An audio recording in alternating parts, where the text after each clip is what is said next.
वो क्या खिला रहे हैं उसका महत्व नहीं है, वो कैसे खिला रहे हैं उसका महत्व है। विदुरानी प्रेम से छिलके खिला रही, भगवान खाए जा रहे। विदुर जी सामान लेकर के घर में घुसे, देखा गिरी नीचे गिरी हुई है और छिलके भगवान के मुख में। गिरी सब देत गिराई, छिलका देत श्याम मुख माई। चिल्ला करके कहा, अरे क्या कर रही तू, कहां गई तेरी भावना, रख इसको नीचे, चल तू भोजन बना, मैं जिमाता हूं। और विदुर जी ने एक केला छील करके भगवान को गिरी खिलाई और खाते ही भगवान ने कहा, बस विदुर जी अब पहले जैसा स्वाद नहीं आ रहा। मतलब पहले जो स्वाद आ रहा था वो उसकी भावना का स्वाद था, अब वो स्वाद नहीं आ रहा। विदुर जी भी कम भक्त नहीं है। भोजन तैयार हो गया, विदुरानी ने ला करके परोस दिया। विदुर जी ठाकुर जी को जिमा रहे हैं और भगवान जिमने लगे। भाव विभोर होकर के विदुर जी परोसे जा रहे। क्या परोस रहे? केवल सब्जी, रोटी परोसना ही भूल गए। पूरा भोजन ही साग में करवा दिया, साग ही साग खिलाया। दुर्योधन के मेवा त्यागी, साग विदुर घर खाई, सबसे ऊंची प्रेम सगाई। भगवान तो केवल प्रेम के भूखे हैं, आज सब्जी खाई जा रही। ये महान भक्तों के वहां कभी कभी ठाकुर जी इतने सरल बन जाते हैं, जो भक्त भावना में बह करके जो खिलाए वह प्रेम से खाए जा रहे हैं। वह वस्तु नहीं देख रहे, जिमाने वाले की भावना देख रहे हैं। विदुर जी ने तृप्त करके भगवान को भोजन करवा दिया और ठाकुर जी ने शिकायत नहीं करी कि वहां हमको बढ़िया जिमने को नहीं मिला, पूरी सब्जी खिलाई। क्या खिलाया भोजन में?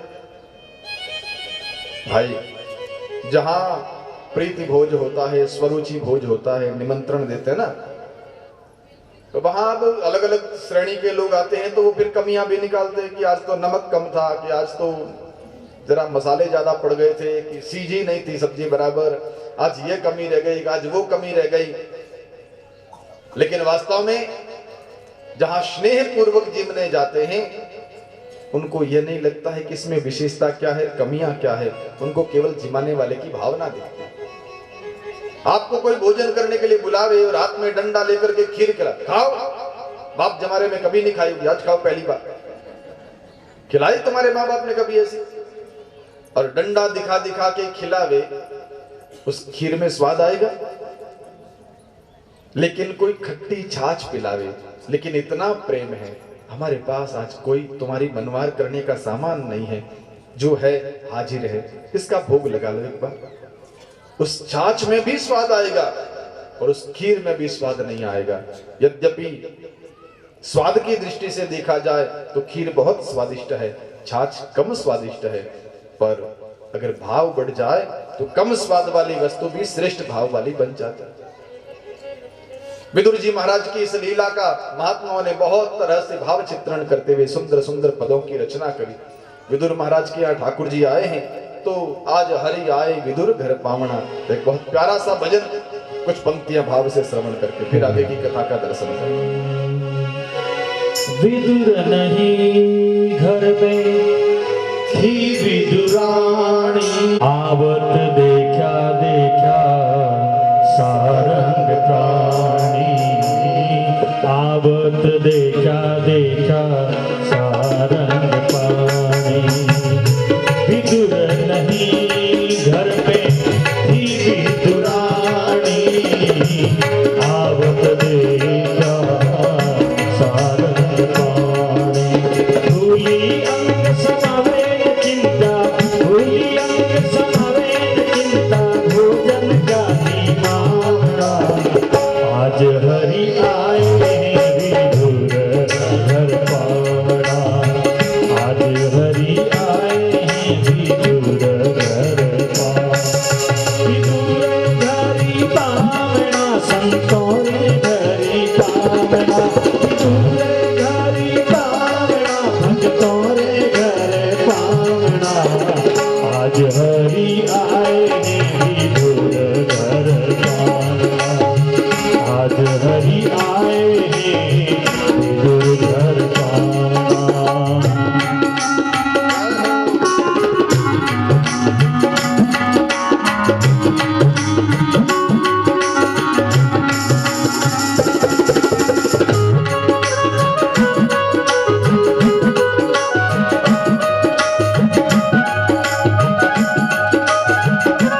से लाई, घिरी घिरी सब देख गिराई, घिरी घिरी सब देख गिराई। छिलका देत श्याम कुमारी, छिलका देत श्याम कुमारी, लागे प्रेम सुहावना, आज हरि आए हैं विदुर घर पावना, आज हरि आए हैं विदुर घर पावना। विदुर घरि पावना, भगतों रे घरि पावना, विदुर घरि पावना, संतों रे घर पावना, आज हरि आए हैं विदुर घर, आज हरि आए हैं विदुर घर पावना।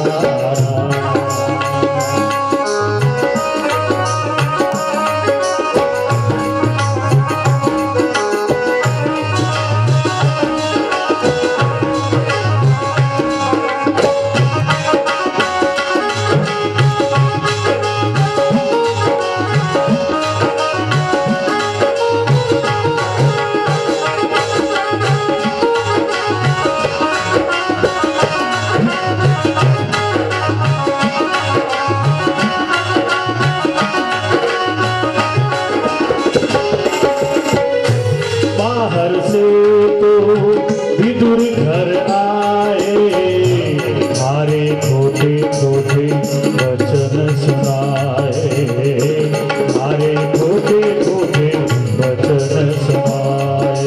कहे विदुर जी सुन विदुरानी, कहे विदुर जी सुन विदुरानी, कहाँ गई तेरी भावना, आज हरि आए हैं विदुर घर पावना, आज हरि आए हैं विदुर घर पावना। विदुर घरि पावना, भगतों रे घर पावना, विदुर घरि पावना, संतों रे घर पावना, आज हरि आए हैं विदुर घरि पावना, आज हरि आए हैं विदुर घर पावना हो।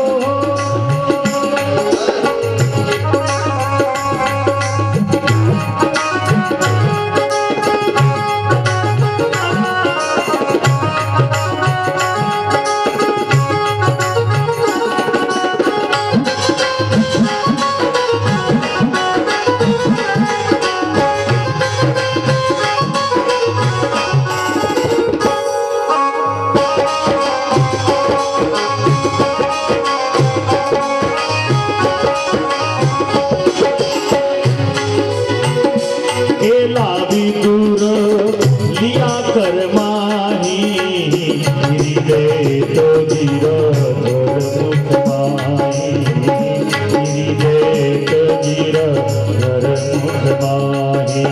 अकेला विदुर लिया कर माही, हृदय तो गिर धर मुख माही।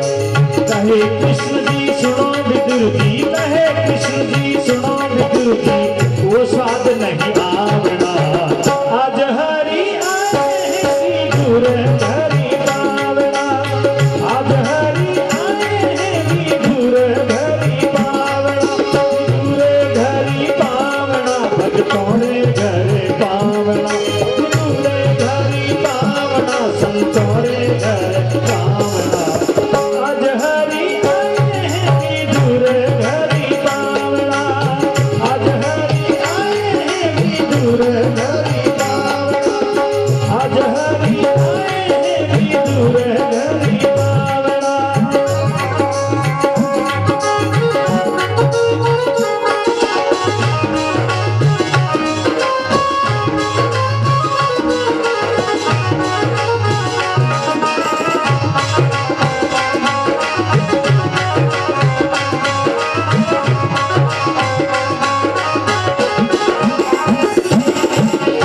ठंडे बासी लूके सूखे, हम है विदुर जी प्रेम के भूखे, हम है विदुर जी प्रेम के भूखे। ओ संग उसकी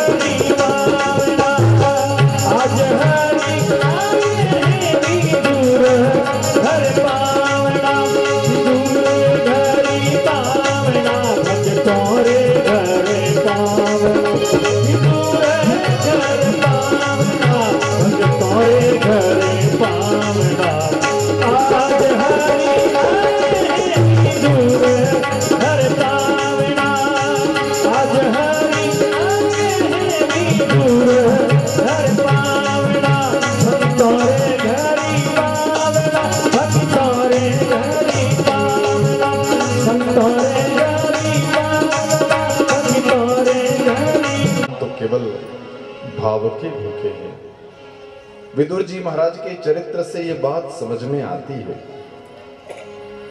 हम लोग कहाँ रहते हैं, क्या खाते हैं, जीवन शैली कैसी है। हमारे पास 56 भोग नहीं है, हमारे पास बड़ा महल नहीं है, क्या भगवान हमारे घर आ सकते हैं? और विदुर जी के चरित्र को देखने से लगता है कि परमात्मा 56 भोग को भी छोड़ करके आए और बड़े राजमहल को भी छोड़ करके आए। ये यमुना किनारे बनी हुई कुटिया में आकर के केवल साग और केले के छिलके खा करके अपने को तृप्त कर लेते हैं। मतलब भगवान केवल भाव के भूखे हैं, उनको वस्तु प्रिय नहीं है, भाव प्रिय। भगवान विदुर जी को धन्य बना करके चले गए। अब विदुर जी को लगा मेरे ठाकुर जिस काम को करने के लिए इतने व्यग्र है, उतावले हैं, मैं भी तो करूं। और विदुर जी स्वयं धृतराष्ट्र को सलाह देने के लिए गए। देखो भैया, तुम्हारे घर में जो दुर्योधन है ना, साक्षात कलयुग का अवतार है। मेरी बात मानो, भगवान तुम्हें चेतावनी दे करके गए हैं और ठाकुर जी की बात कभी मिथ्या नहीं होती। इसलिए निवेदन है, आप अपनी बात, मेरी बात माने, दुर्योधन का कहना मानना बंद करें, पांडवों को उनका साम्राज्य पुनः दे देंगे। विदुर जी बोल रहे थे, धृतराष्ट्र सुन रहे थे। दुर्योधन को पता चला, दौड़ते दौड़ते आया, तुरंत विदुर जी को डांटते हुए कहने लगा, यैनम मत्रोपजुहाव जय्यम दास्यासुतम बलिनैव पुष्टः। हमारे टुकड़ों पर पलने वाला ये दासी पुत्र मेरे ही खिलाफ बोल रहा, चलो धक्का देकर के निकाल दो इसको यहां से। विदुर जी महाराज ने देखा कि दुर्योधन इतना बोल रहा है और मेरे बड़े भाई साहब चुपचाप बैठे सुन रहे हैं, इसका मतलब इनकी भी सम्मति है इसमें। अब इनको मेरी सलाह की जरूरत नहीं है, मैं तो हित सोच करके समझाने आया था, पर अब इनको मेरे ज्ञान की आवश्यकता नहीं है। और जब मेरी जरूरत नहीं है तो जबरदस्ती क्यों बैठे हैं, चलो तीर्थ यात्रा करेंगे।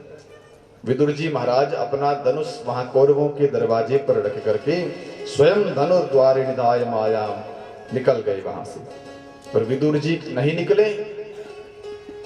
यहां सुखदेव जी महाराज कहते हैं, स निर्गत कौरव पुण्य लब्धो, साक्षात मानो कौरवों का पुण्य लेकर के निकले।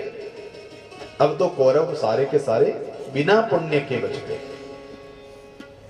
रावण ने विभीषण को जब तक नहीं निकाला तब तक राम जी ने उस पर आक्रमण नहीं किया, लेकिन रावण जब ही विभीषण त्यागा, भयहु विभव बिनु तब ही अभागा।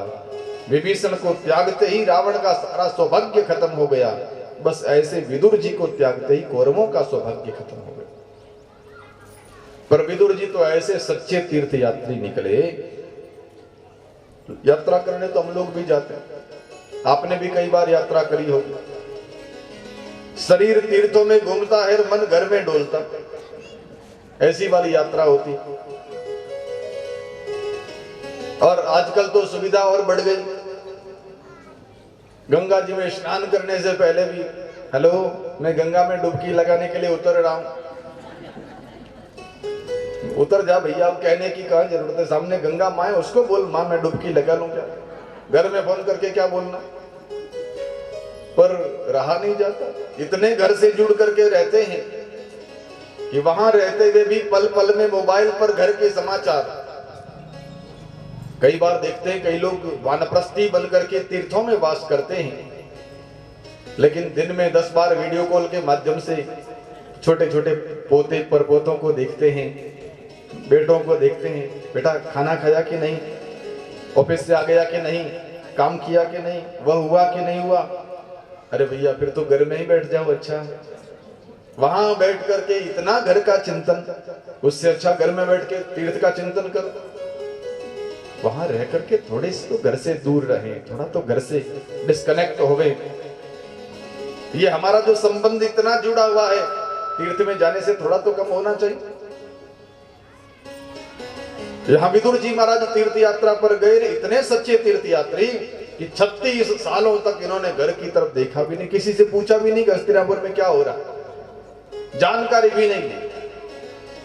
घूमते रहे और घूमते घूमते काले तावत यमुना मुपेत्य तत्रोद्यमम भागवतम ददरसः। यमुना जी के किनारे पहुंचे, वहां उद्धव जी महाराज से मुलाकात हुई। उद्धव जी से भगवान का समाचार पूछा और उद्धव जी ने भगवान के समाचार देने से पहले खुद के समाचार दिए कि आपके घर में क्या हुआ। आप तो वो छोड़ करके चले गए हस्तिनापुर से, लेकिन वहां महाभारत का युद्ध हुआ, उसमें अनेक अनेक लाखों योद्धा मृत्यु को प्राप्त हो गए। वहां पांडवों का साम्राज्य है और जब से भगवान श्री कृष्ण द्वारका छोड़ करके अपने गोलोक को सिधारे, मैं उनकी चरण पादुका लेकर के बद्रीनाथ जा रहा हूं। भगवान के स्वधाम गमन की बात सुनकर के विदुर जी रोने लगे। तो उद्धव जी ने कहा, रो मत, मेरे को भी भगवान ने ज्ञान देकर के भेजा है और आपके लिए भी एक मैत्रेय ऋषि को भगवान ने कहा है कि मेरे विदुर से मैंने खाया है, उसका ऋण नहीं चुकाया है, इसलिए उसको ज्ञान दे देना। देखो, भगवान की तरफ से सबसे बड़ा गिफ्ट क्या है? अगर हमने भगवान को कुछ चढ़ाया, कुछ भोग लगाया, उसकी प्रार्थना करी, स्तुति गाई, नाम लिया, कीर्तन किया, और उसके बदले भगवान हमको क्या देते? गीता जी में अर्जुन ने भगवान से पूछा कि प्रभु, कोई भक्त आपका प्रेम से भजन करता है तो उसको आप क्या देते हो?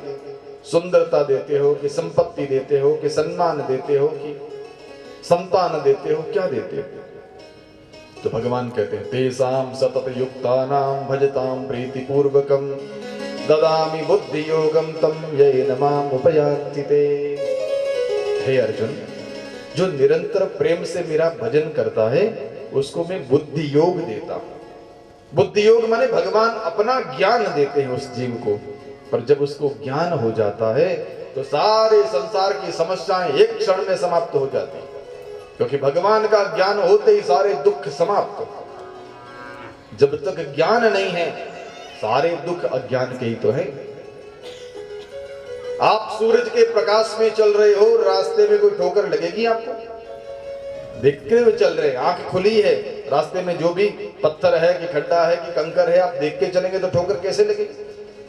लेकिन वही रात्रि के घनघोर अमावस्या की अंधेरे में चलो तो जगह जगह गिरने का डर है।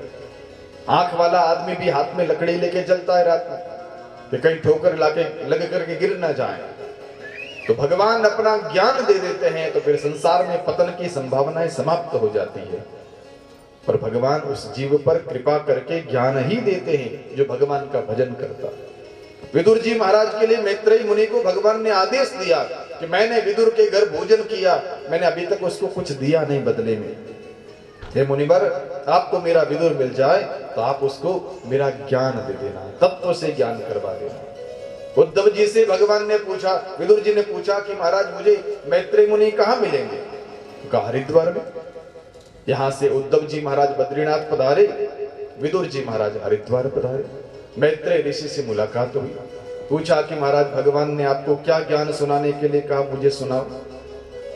मैत्रेय ऋषि ने कहा, विदुर ज्ञान तो बहुत है, अथाह भंडार है, तुम्हें क्या सुनना है प्रश्न पूछो, हम तुमको उत्तर में सब कुछ सुना देंगे। पर विदुर जी महाराज ने बहुत सुंदर सा प्रश्न पूछा, हम सबका प्रश्न है, वो केवल विदुर का प्रश्न नहीं। विदुर जी क्या पूछ रहे? सुखाय कर्माणि करोति लोको नतै सुखम वान्यदुपारमं वा। महाराज, इस संसार का हर व्यक्ति कोई भी काम करता है तो सुख के लिए करता। पढ़ाई क्यों कर रहे हैं? बोले पढ़ जाएंगे तो सुखी हो जाएंगे। नौकरी क्यों कर रहे हैं? धन मिलेगा इसलिए सुखी हो जाएंगे। शादी क्यों कर रहे हैं? सुखी हो जाएंगे। हर काम के पीछे उद्देश्य सुखी होने का। लेकिन संसार में जो लोग सुखी होने के लिए कर्म करते हैं, लेकिन विदुर जी कहते हैं मैंने देखा है, नतै सुखम वान्यदुपारमं वा, सुख तो मिलता नहीं, उल्टा दुखी और हो जाते। सुख के लिए काम किया और सुख मिला नहीं, दुखी हो गए। संसार के प्रत्येक कर्म में यही व्यवस्था लगी हुई। व्यक्ति धन कमावे कि बहुत ज्यादा धन हो जाएगा तो मैं सुखी हो जाऊंगा, लेकिन सच में धन में सुख है क्या? जिसके पास धन नहीं है वो कहता धन में सुख है, जिसके पास धन है उससे पूछो धन में सुख है? नहीं नहीं, धन में सुख नहीं है। स्वस्थ रहे, सम्मान मिले, कोई बड़ा पद मिले तो सुख है, रुपयों में काहे का सुख। और किसी पदधारी से पूछो तुम सुखी हो, अरे रात दिन टेंशन लगी रहती है कि 5 साल बाद में चुनाव में कहीं कुर्सी चली न जाए, वो भी दुखी है। हर आदमी के पीछे दुख लगा हुआ, पर क्यों लगा हुआ है? जो सुख पाया है वो शाश्वत नहीं है, जो मिला है वो टिकाऊ नहीं है, वो क्षण क्षण नष्ट हो रहा है। धनहीन कहे धनवान सुखी, धनवान कहे सुख राजा को भारी, राजा कहे महाराजा सुखी, महाराजा कहे सुख इंद्र को भारी, इंद्र कहे ब्रह्मा सुखी, ब्रह्मा कहे सुख विष्णु को भारी। तुलसीदास विचार कहे एक हरि नाम बिना सब लोग दुखियारे।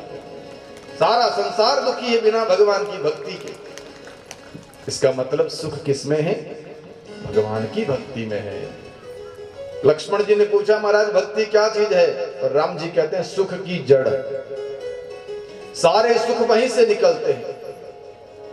भक्ति तात अनुपम सुख मूला, भक्ति तात अनुपम सुख मूला, भक्ति तात अनुपम सुख मूला, भक्ति तात अनुपम सुख मूला। मिलहि जो संत होहि अनुकूला, मिलहि जो संत होय अनुकूला। हे लक्ष्मण, भक्ति तो अनुपम है, सुख की मूल, सुख की जड़ है। मतलब सुख जो है उसका जड़, उसका मूल भक्ति है। अगर भक्ति से सुख आया है वो सदा रहने वाला सुख है, बाहर से सुख आया है तो वो केवल दिखने वाला सुख। संसार के द्वारा बाहर से मिला हुआ सुख तो नकली फलों के जैसा है, थोड़ी देर में समाप्त हो जाता। एक बच्चा दौड़ता दौड़ता पिताजी के पास गया, पिताजी पिताजी गर्मी बहुत पड़ रही, आम खाएंगे। तो पिताजी ने पैसा दिया, लो ले जाओ पैसे, ले आओ आम। दौड़ करके दुकान पर गया, 100 रुपये के आम देना, दुकानदार ने दे दिए। बच्चा लेकर के घर आया, पिताजी ने कहा गर्मी बहुत है भैया, इसलिए थोड़ी देर इनको पानी में डुबा के रख दो, ठंडे हो जाए। फ्रिज तो थे नहीं उस जमाने में, पानी में डुबा के रख दो, ठंडे हो जाए। अब जैसे उसने पानी में डुबाई, आधे घंटे बाद जाकर के देखा तो पानी में केवल रेत पड़ी है, फल तो एक भी नहीं। अरे फल कहाँ चले गए? बेटे ने कहा मैंने तो पानी में डुबाए। कहां से लाया फल? दुकान से। बताओ दुकानदार कौन सी दुकान? दौड़ते दौड़ते गए दुकान पर, बाप बेटा दोनों। पिताजी दुकानदार से डांट करके लड़ने लगे, शर्म नहीं आती, बच्चों को ठगते, नकली फल दे दिए, पानी में डालते गल करके केवल मिट्टी हो गई। दुकानदार ने कहा भैया बच्चा आया मेरे से फल लेने के लिए, तो हमने सोचा शायद यही चाहता होगा। बाहर दुकान का नाम पढ़ो क्या लिखा हुआ है, नकली फलों की दुकान। यहां तो नकली ही तो फल मिलते, और नकली फल ले जाओगे तो वो स्वाद थोड़ा ही देंगे, वो तो खेलने के काम आएंगे, थोड़ी देर में मिट्टी हो जाएंगे। अब चाहे जितना डांटो उसको, लेकिन नकली फल तो नकली होते, वो पानी में डालते ही मिट्टी ही बनेंगे। बस ऐसे संसार के सुखों के आगे भी भगवान ने एक बोर्ड लगाया कि यहाँ के सुख सब नकली है, असली नहीं है। ये संसार दुखालयम अशाश्वतम। किसी दुकान के बाहर बोर्ड लिखा लगा हो कि भोजनालय, इसका मतलब वहां भोजन मिलता है, वहां कपड़े नहीं मिलते। और किसी दुकान के बाहर वस्त्रालय लिखा है तो वहां कपड़े मिलते हैं, वहां भोजन नहीं मिलता। पुस्तकालय लिखा है तो वहां किताबें मिलती हैं। अब कोई पुस्तक की दुकान पर पुस्तकालय में जाकर के कहे कि 2 गर्मा गर्म कचौरी देना, तो दुकानदार कहेगा कि तू किसी चाट भंडार की दुकान पर जा, यहां नहीं मिलता। ऐसे हम संसार से जो चाहते हैं, संसार देता तो है लेकिन संसार के पास है क्या? तो भगवान ने इस संसार के बाहर एक बड़ा बोर्ड लगा करके नाम लिखा कि संसार दुखालयम अशाश्वतम, ये दुख का घर है और ये अशाश्वत है, टिकाऊ नहीं है। नकली फल है और वो भी गलने वाले, वो भी मिटने वाले, रहने वाले नहीं। तो ऐसे हम सुख चाहते हैं संसार में, कर्म भी सुख के लिए करते हैं, लेकिन वास्तव में इस बात को भूल जाते हैं कि मैं जो फल खरीद रहा हूं वो टिकाऊ नहीं है, वो मिटने वाला है। हमारे को दुख होता किस लिए? कोई भी काम करो वो वैसा नहीं रहता, धीरे धीरे धीरे धीरे बदलने लगता है। सुंदर यौवन जर्जर अवस्था में बदलता है, धन कभी निर्धनता में बदलता है, कभी अधिक धनता में बदलता है, हर चीज बदलती है, कुछ भी टिकाऊ नहीं रहता है, क्योंकि अशाश्वतम, ये शाश्वत नहीं है, सदा बदलने वाला है, ये विचित्रता है। और मैत्रेय मुनि विदुर जी से कहते हैं कि विदुर, आत्मा ईश्वर का अंश होने के नाते वो सहज सुख राशि है, उसको शाश्वत सुख चाहिए, उसको परमानेंट सुख चाहिए। और जगत में तो परमानेंट कोई है ही नहीं, जगत में कोई नहीं परमानेंट, कोई परमानेंट है ही नहीं, या तो सब बदलता रहता। चाहे लगाओ महंगे साबुन, चाहे लगाओ सेंट, जगत में कोई नहीं परमानेंट।